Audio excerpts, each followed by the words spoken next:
What is going on, guys? Smooth Racing here, back a brand new video, and today we have another top 5, and this week's top 5 is your top 5 worst drivers in Formula 1, as voted by you guys. And you can vote for next week's poll down in the description below. But anyway, let's get straight into this countdown then. And just missing out is Kobayashi, Hamilton, Rosberg, just thought I'll put that out there. But in 5th place then is Esteban Gutierrez, the Sauber driver. Of course, had 2 years in Formula 1, only scoring on the one occasion, I believe it was in America last year, or it could have been in Korea. Anyway, it doesn't matter. The fact is, Gutierrez has only scored once, while his teammate Nico Hülkenberg last season, was doing an amazing job, coming 4th place. I think in one of the Grand Prix, keeping Fernando Alonso behind, doing a really good job. Meanwhile, Gutierrez being silent. The only time we saw him on the TV was when he was crashing, or when he was being lapped, or when he was being overtaken. Hasn't been impressed with Gutierrez at all in his short time in F1. Of course, won't be in F1 next year. That's pretty likely, certainly not with Sauber. And I'm not quite sure where else he could go, unless, of course, he went with Caterham. But I highly do doubt that. So it does look like it is the end of road for Gutierrez, and I can certainly see why you guys have put him at number 5. In at number 4 is Pastor Maldonado, probably the most infamous and well-known kind of bad boy F1 driver.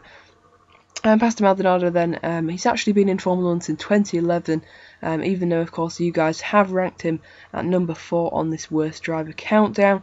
Although, Maldonado has put in some really decent performances over the year, but they've mainly been overshadowed by the just mass amounts of poor races where he's just kind of been absent at the back, or kind of incidents like Bahrain 2014, of course, probably most noticeably that kind of spectacular crash with Gutierrez, of course.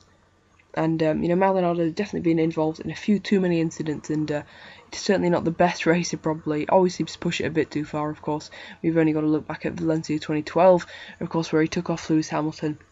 Of course, that is debatable, whether it was Hamilton's fault, but I'm pretty sure I would say that was Maldonado's fault. But nevertheless, Maldonado has made many mistakes, but has shown flashes of pace, and he's going to be on the grid next year. So let's hope for a better year for Maldonado, and hopefully, if we do make this list in a year's time, he won't be on this in the top 5.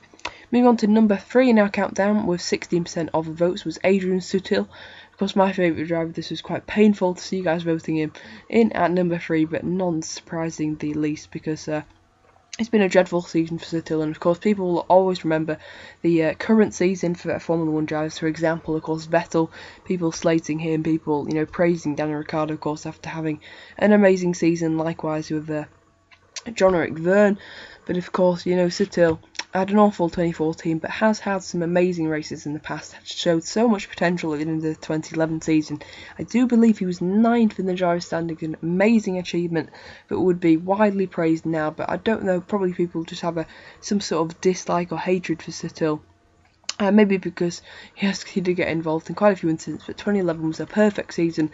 Tipped for a Ferrari drive, would have fully deserved it, but then he went and punched someone in a Chinese nightclub. That changed, basically everything. He lost his seat for the 2012 season, came back in 2013, certainly was not the same driver, although he did have some stand-up performances, most notably probably Monaco, and of course his first race back in Australia. But Sutil this season's been very disappointing. He has outperformed Gutierrez in my opinion, but obviously you guys probably think differently by putting Sutil higher up on the countdown. Let me know down in the comment section below, who do you think's done better this season, Sutil, Gutierrez? Certainly for me, it's definitely Sutil. He's been the only one of the two that's actually looked like scoring. We saw in Hungary and in America he came very close, of course, and in the first round in Australia. But it's been a dreadful season for Sutil. Let's move on into the top 2 then, and you can probably guess who the top 2 are going to be, but let's fly straight in there with number 2 in our countdown, which is Max Chilton, probably one of the most hated popular F1 drivers, probably the most popular F1 backmarker in recent times. Max Chilton, of course, being British and being kind of backed heavily by Sky Sports F1, people making excuses for not being quite up to pace to his various teammates over the years, and of course his 2 years in Formula 1 with Jules Bianchi. Of course, a very tragic loss to the sport Jules Bianchi was this year, and of course Max Chilton, tried his best to try and carry on that legacy. But Bianchi, of course, left behind. Sadly, you know, doesn't look like Bianchi will be racing again. But of course, my thoughts are with him. But anyway, you know, Chilton never matched up to Bianchi. For me, there's been no standout performances from Chilton. Although my favourite moment was probably in qualifying in 2013 at the Belgium Grand Prix, where Chilton did make it into Q2. But without him, we wouldn't have loads of memes and loads of bad jokes about Chilton's driving. But yeah, certainly doesn't deserve to be an F1 probably. And looking like this is sadly will be his last year. Of course, he seems like a really nice guy. So it is a shame when it seems that the nice guys are always the slow people. But anyway, that is just the way it goes, and Chilton is at number 2, and you can probably guess it, at number 1, it's Marcus Ericsson, the guy who somehow got a Sauber seat for next year. Sauber seem to be pretty much on drugs for choosing their driver lineups. Of course, it is down to money, but I suppose they have chosen Nasser and Hülkenberg, you know, some, I think, great decisions, but they've also chosen people like Gutierrez and Ericsson. But Ericsson then, here in F1, it's hard to judge how bad or how good he is.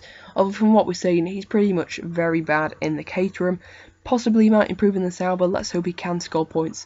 And, you know, possibly even beat Nasser. Of course, Ericsson will have a year more racing experience than Nasser. He did actually race with Nasser, of course, in GP2 in 2013. So these two do know each other, but I certainly raise Nasser a lot higher, even though Ericsson's had a 1 year in Formula 1 already. But slight improvements from Ericsson, I believe, in Singapore and Japan. He did some good performances, I think, to beat Kobayashi. So maybe, you know, things look on the up for Ericsson, but just so many collisions, so much, lack of pace, just being so far off the pace, just being right at the bottom, 22nd.